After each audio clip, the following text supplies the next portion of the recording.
Grateful for your time tonight. This is News at 10, live on TV3. You are listening to us on 3FM 92.7. My name is Bright Nana Amfu. Grateful for your time tonight. But let's quickly check some news highlights on this very network. President Nana Addo Dankwa Akufo-Addo has announced the release of 25 million cedis for the regeneration project aimed at addressing accommodation challenges of the military.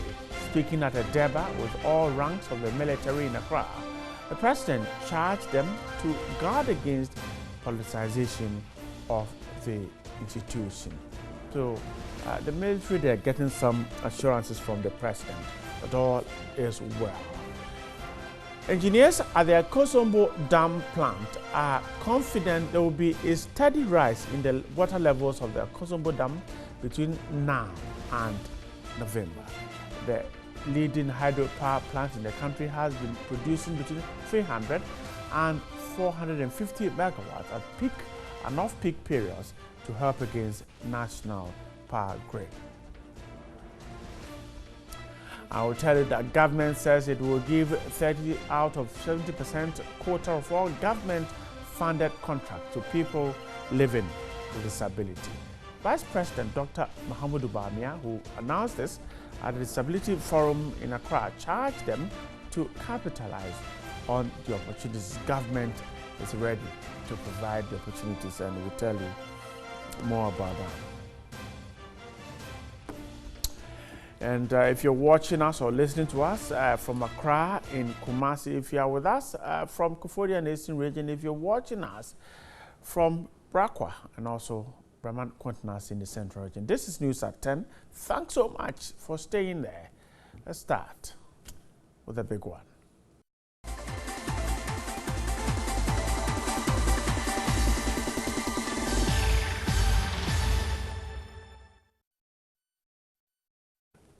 All right, let's start from here. The One District, One Factory Secretariat has received a $2 million Chinese loan to kickstart the project.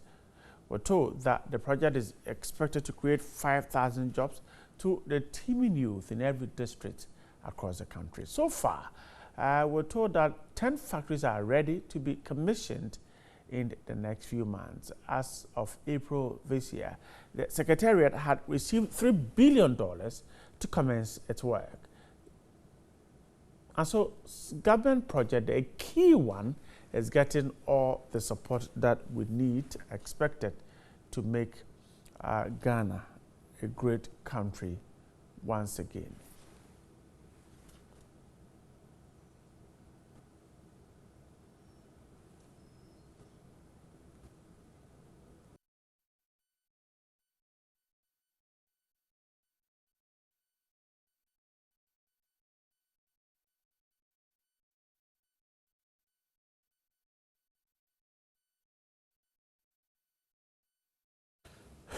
Right, so we'll try hard to speak to some people on the issues, but we'll move on and come back as and when we need to. But moving on, President Addo Dankwa Akufo-Addo has announced the release of 25 or 26 million cedis for the regeneration project aimed at addressing accommodation challenges of the ministry or the military. Speaking at a debate with all ranks of the military at Burma camp, the president charged them to guard against politicization of the institution.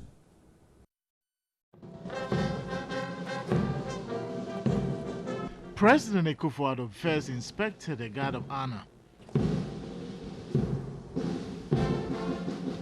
This is the first meeting of the president with all ranks of the military and civilian employees.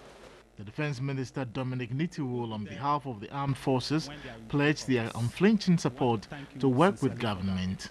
President Akufo-Addo reiterated government's commitment to improve the living conditions of the military. He revealed efforts underway to solve accommodation challenges. Government is well aware of the huge accommodation deficits within all garrisons of the armed forces, and we are working to improve the situation.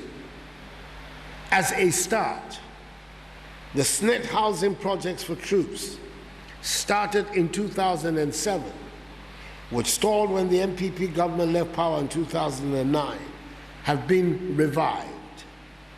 An amount of 26 million Ghana cedis has been released for the takeoff of the barracks regeneration program. The deficits you face as a military establishment are not limited to the area of infrastructure. There are critical funding deficits in all your undertakings, and government is determined to address these deficits to bolster your operational effectiveness. He charged them to always remain professional and refrain from politics. An important ingredient in a functioning military in a democracy is to ensure that it is insulated from partisan politics. We must guard against the politicization of the military by political parties. We do not want MPP soldiers, nor do we want NDC soldiers. We want Ghanaian soldiers who will serve any government duly elected by the Ghanaian people with equal zeal and loyalty. He promised the nation will give the military the best of support to ensure they perform their duties diligently. The gathering was then allowed to ask questions which largely centered on their welfare. President Akufo-Addo assured them all concerns will be addressed. President Akufo-Addo later broke the ground for the housing unit as part of the regeneration project of the barracks.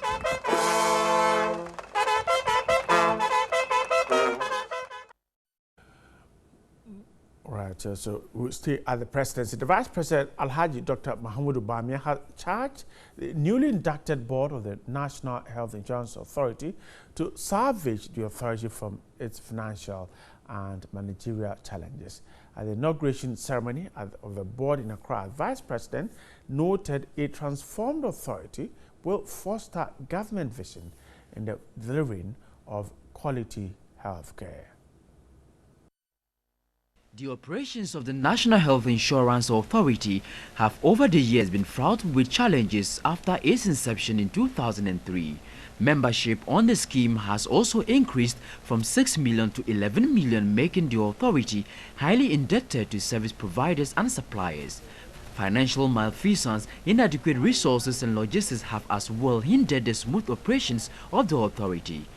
At a swearing ceremony of the newly inducted board of the authority in Accra, Vice President Alhaji Dr. Mahamudu Bawumia implored the 17-member board to transform the authority to engender quality health delivery. Seeing that the scheme has faced significant challenges, and so we have to, of course, manage this much better and look at how to ensure that we have better health delivery.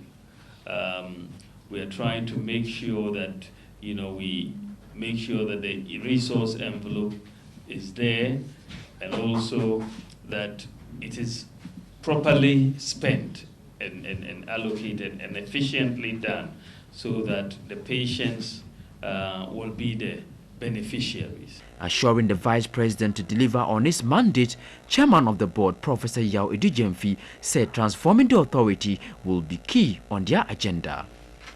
We are aware of the challenges facing the authority, including all that you have alluded to, but not excluding the following: arrears in provider payment, reimbursement, the huge funding gap, the poor claims management, which we will deal with, the poor quality assurance, the high administrative costs, and the organizational structural problems, and some of the operational inefficiencies. All these we will seek to address as a board. This is news at 10 on TV3, also live on 3FM 92.7. Let's stay at the Vice President. The government says it will give 30 out of 70% quota of all government projects or contract to people living with disability. Vice President Dr. Mahamudu Bawumia, who announced this at the Disability Forum in Accra, charged them to capitalize on the opportunity. Dr. Mahamadou Bawumia hinted this at a career fair organized by the Ghana Federation of Disability Organizations in Accra. He highlighted on numerous policy interventions by government to improve on the welfare of disabled people. He indicated the District Assembly Common Fund would be increased to 3% from the initial 2%. Rather than wait on the District Assembly to make those transfers, which we are hearing is not happening in many cases, if we register everybody as with leave, you can directly transfer those monies that are supposed to go to the districts for the benefit of persons with disabilities. Dr. Mahamadou Bawumia also assured to give 30 out of 70% quota of all government-funded projects to people with disability. In Ghana, when we have a contract that is going to be taxpayer-funded, Ghanaian and local entities must get at least 70% of that contract. But within that 70%, at least 30% of that should be sourced from entities owned by women and persons with disability, and those established under the Youth Enterprise Fund. He promised government will give incentives to employers who will recruit people living with disability in their companies. President of the Ghana Federation of Disability Organizations, Yaudebra, commended the Vice President for the social intervention policies. There are so many things in place, but the implementation is fraught with difficulties and we are not getting the benefits thereof. So that is what we think we will take as steps to ensure that all that he has actually said will be implemented to our benefit. President of Private Enterprise Federation, Nanose Bonsu, charged the Vice President to ensure that these policies are implemented. Meanwhile, and now the Vice President is saying that out of the 70%, 30% is going to businesses with disability or people with disability, which to me is a very laudable opportunity for us. Government is to pass legislative instruments for the Mental Health Bill and the Disability Act. Well, of course, you can also join us with your comments and your views, of course, on 3FM 92.7. And if you're watching us on TV3, you can equally stay with us on our social media platforms. Tell us what you think about these stories we're showing to you. But let's step on a break now. When we come back, there is more.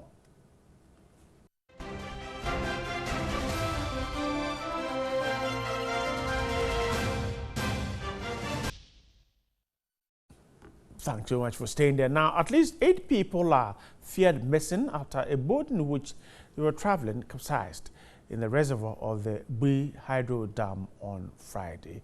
The 8 were said to be part of 33 who were traveling to the Jama market. We also told that public relations or the corporate affairs manager of Bui Power Authority, Sherry Losnademu, is reported to have confirmed the accident which occurred near the Accra town. Later on News 360, she spoke to Alfred, and she said that indeed that is the situation, but unable to tell how many people are dead in this circumstance. But we'll very soon speak to her to find some more update on this issue. Sherry just joined me on the phone lines. Grateful for your time, Madam. You earlier had told Alfred that no death is being recorded. Is that the same situation now? Yeah, we still cannot confirm any death currently as we speak, because the Navy has confirmed that they have left the reservoir and did not find anybody in the water. So we cannot confirm that there were 8 or 9 or whatever number dead. So at least we know that the area is safe now. No canoes will be allowed to move because of what has just happened. Yeah, the area is in the hands of the Ghana Navy, and they are constantly patrolling the lake to be sure that nothing of that sort happens again. Are you able to tell us what perhaps investigations have established? Well, so far we only have scanty information about these women who were traveling from the other side of the reservoir towards the Jama market, one of these fishermen canoe with an outboard motor, and they developed a fault. So a second canoe went to help with the fault, and the two of them capsized in the process. So far, that is the only information we have. It is worth noting that those settlements are not very close to they are at the other side of the reservoir, so we don't even know who they are. I see. You earlier had said that there are issues of traveling on that part of the lake and all that. Do you, the Bui Dam Authority, do you have a say in how people travel on that side of the lake? The lake itself, we are not supposed to be traveling on it as of now. That is why the Ghana Navy is there to help us to guard the lake currently.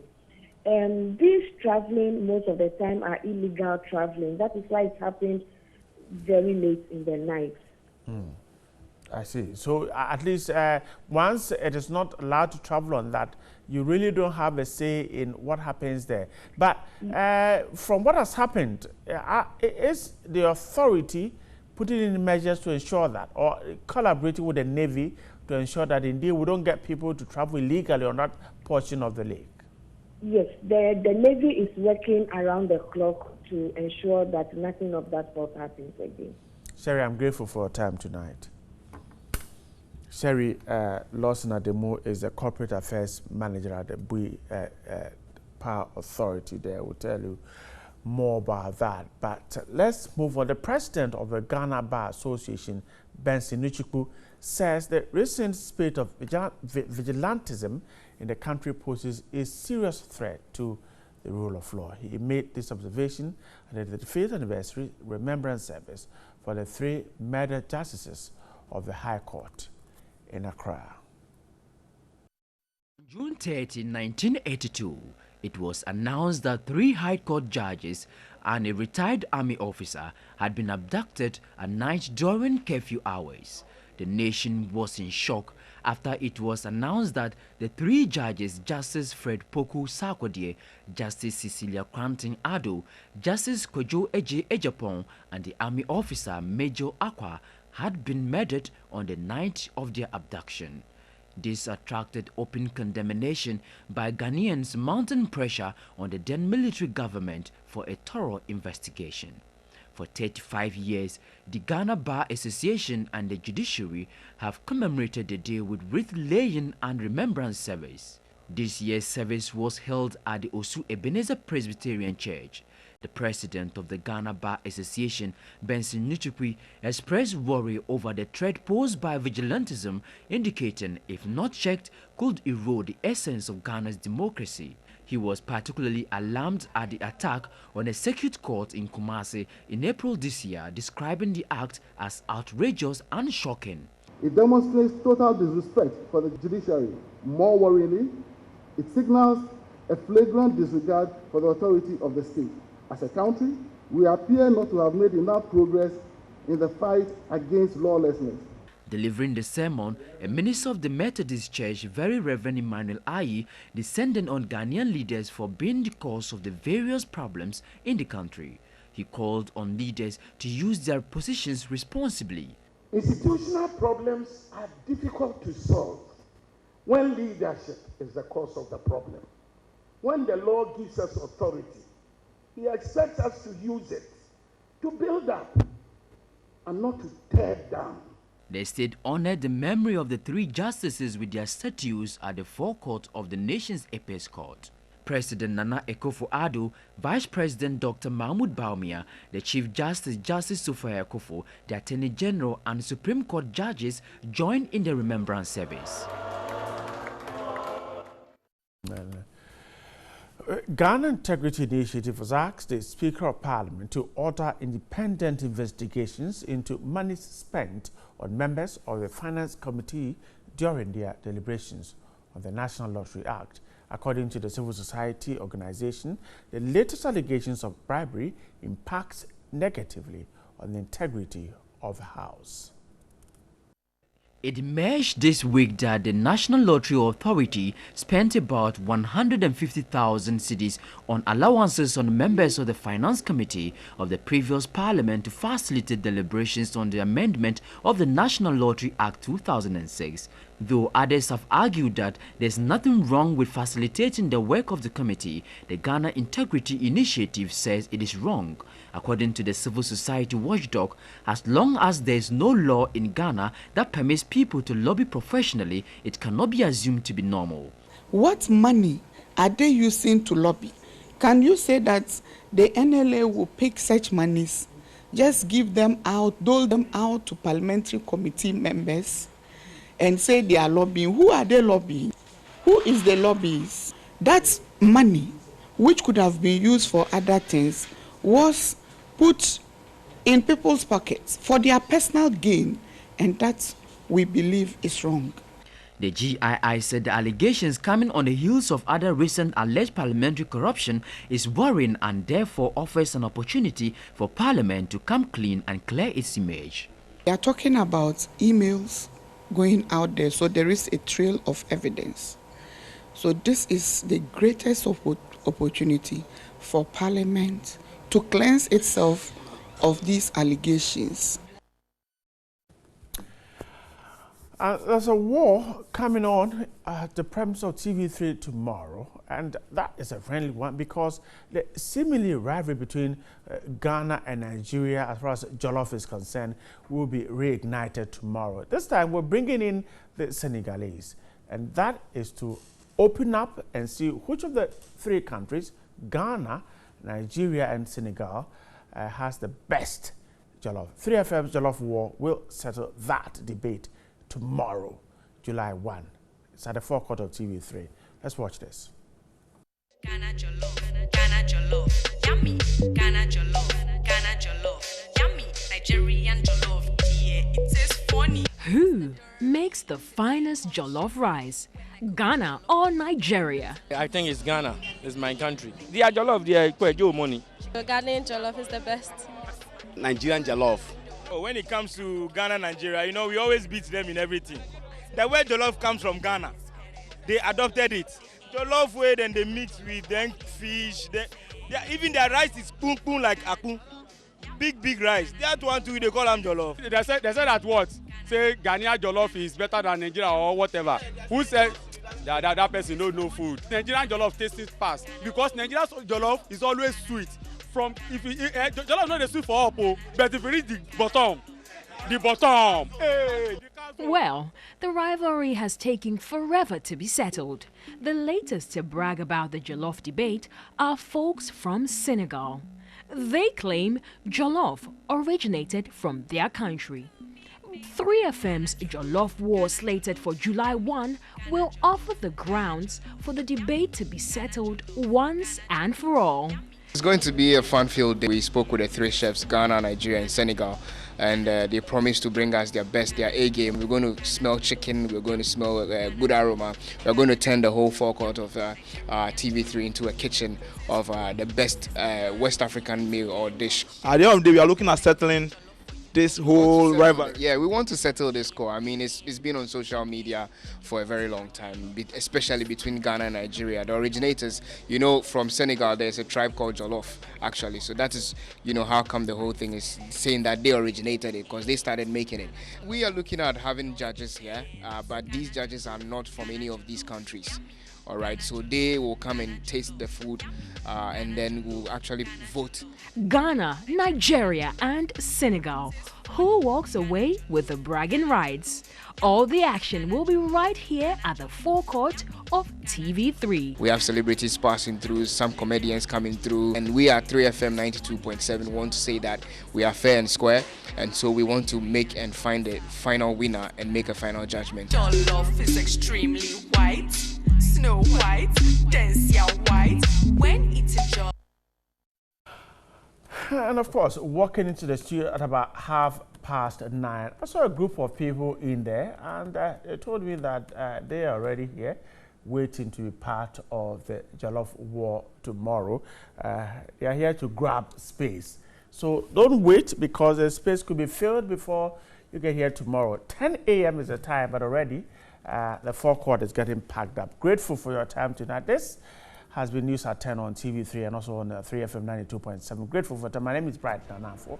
Have a great night, but don't miss the Jollof war, because it promises a great, great time. Good night.